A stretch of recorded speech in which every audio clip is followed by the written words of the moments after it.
بسم اللہ الرحمن الرحیم۔ السلام علیکم۔ میں ڈاکٹر عثمان فری مینڈ کے فورم سے بات کر رہا ہوں۔ آج کل ہر طرف شدید گرمی کا موسم ہے۔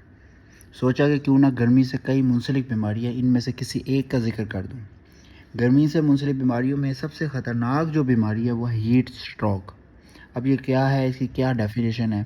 وہ یہ کہ شدید گرمی کے اوور لوڈ کی وجہ سے جسم کے تھرمو ریگولیٹری میکانزم یعنی ہیٹ کنٹرول کرنے والا جو میکانزم ہے وہ فیل ہو جانے کو ہیٹ سٹروک کہتے ہیں۔ تو جیسے جیسے ہمارے جسم کا درجہ حرارت بڑھتا ہے، ہمارے جسم کے سیلز کے فنکشن جو ہے وہ ڈیٹیریوریٹ ہو جاتے ہیں، یعنی ان میں بگاڑ پیدا ہو جاتا ہے، یہاں تک کہ یہ بڑھا ہوا ٹمپریچر جو ہے وہ سیلز کے ڈیمیج کا بھی سبب بنتا ہے۔ ڈی ہائیڈریشن یعنی پانی کی کمی اس کا سبب بنتی ہے، مگر بنیادی پیتھو فزیولوجی جو ہے وہ ہے ان کنٹرولڈ ہیٹ اوور لوڈ۔ یعنی یہ ایک ایسی محرک بیماری ہے جس میں جسم کا درجہ حرارت 104 سے بڑھ جاتا ہے، سینٹرل نروس سسٹم کا فنکشن خراب ہو جاتا ہے، جس کی وجہ سے ڈیلیریم، دیوانہ پن، کنورژنس، کوما وغیرہ کی حالت آ جاتی ہے۔ بعض دفعہ مناسب علاج کے باوجود بھی یہ مہلک ہو سکتا ہے۔ مزید آسان الفاظ میں دیکھیں تو یہ اس وقت ہوتا ہے جب جسم اپنے درجہ حرارت کو مزید کنٹرول نہیں کر سکتا، جسم کا درجہ حرارت کنٹرول سے بڑھ جاتا ہے، پسینہ آنے کا نظام فیل ہو جاتا ہے اور جسم ٹھنڈا نہیں ہو پاتا۔ جب ہیٹ سٹروک ہوتا ہے تو جسم کا درجہ حرارت 10 سے 15 منٹ کے اندر یا 106 فارنہائٹ یا اس سے بھی زیادہ ہو جاتا ہے۔ اگر فوری طور پر طبی امداد نہ دی جائے تو ہیٹ سٹروک سے مستقل ڈسیبلٹی یا موت واقع ہو سکتی ہے۔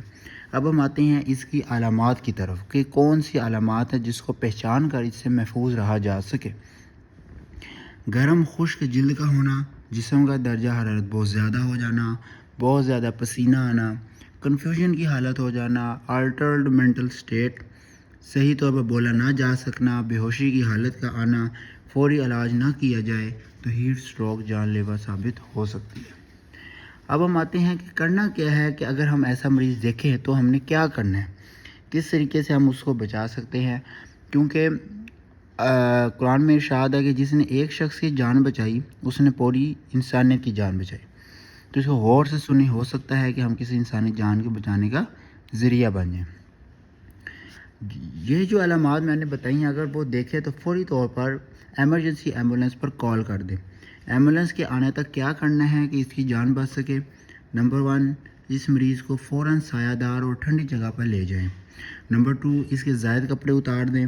نمبر 3، اس کو فوراً ٹھنڈا کریں۔ نمبر 4، وافر مقدار میں ٹھنڈا پانی اس کے اوپر بہا دیں۔ اگر برف میسر ہو تو اس کے اوپر ڈال سکتے ہیں۔ ٹھنڈے پانی کی پٹیاں، اسپونجز اس کے جسم کے اوپر رکھیں۔ اس کے ضروری کپڑے جو ہیں ان پر بھی ٹھنڈا پانی بہا دیں اور ان کو گیلا کر دیں۔ اس مریض کے ارد گرد لوگ اکٹھے نہ ہوں بلکہ ہوا کی گردش ہونے دیں، یعنی ہاتھ والے پنکھے یا کسی چیز سے اس کو ہوا بھی دیں، یعنی کہ اس کی پراپر وینٹیلیشن دیں۔ ٹھنڈے پانی سے بھیگے اسپونجز کو سر، گردن، بغلوں اور گوین میں رکھیں۔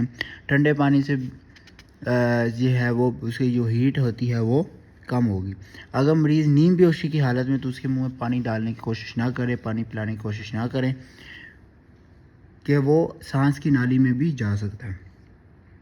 اب ہوتا کن لوگوں کا ہیٹ سٹروک؟ وہ لوگ جو گرم موسم میں کام کرتے ہیں، گرم موسم میں زیادہ ورزش کرتے ہیں، پانی مشروبات استعمال پراپر نہیں کرتے، مزدور مستری جو تعمیرات میں کام کرتے ہیں گرمی کے موسم میں، فیکٹریوں ملوں میں کھلے آسمان کے نیچے کام کرنے والے، بازاروں میں منڈیوں میں گھومنے والے افراد، بچے اور بوڑھے بالخصوص دھوپ میں مت نکلیں۔ اگر جانا ضروری بھی ہو تو سر کو ڈھانپ کر نکلیں۔ اب ہم دیکھتے ہیں ہم نے ہیٹ سٹروک سے بچنا کیسے ہے۔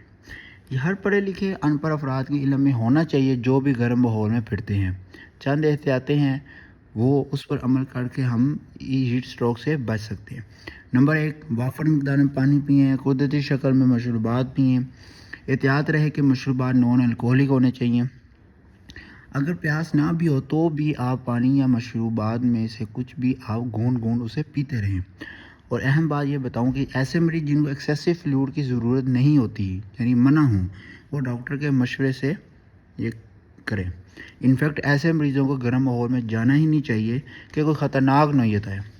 چائے خصوصاً کافی سے پرہیز کریں، کافی ملے مشروبات نہ لیں، پانی یا سپورٹ ڈرنکس زیادہ لیں۔ اب ان مشروبات کا ذکر کرتا ہوں جن کو گرم ماحول میں کام کرنے والے اور رہنے والوں کو زیادہ ضرورت ہے اور بار بار لینا چاہیے.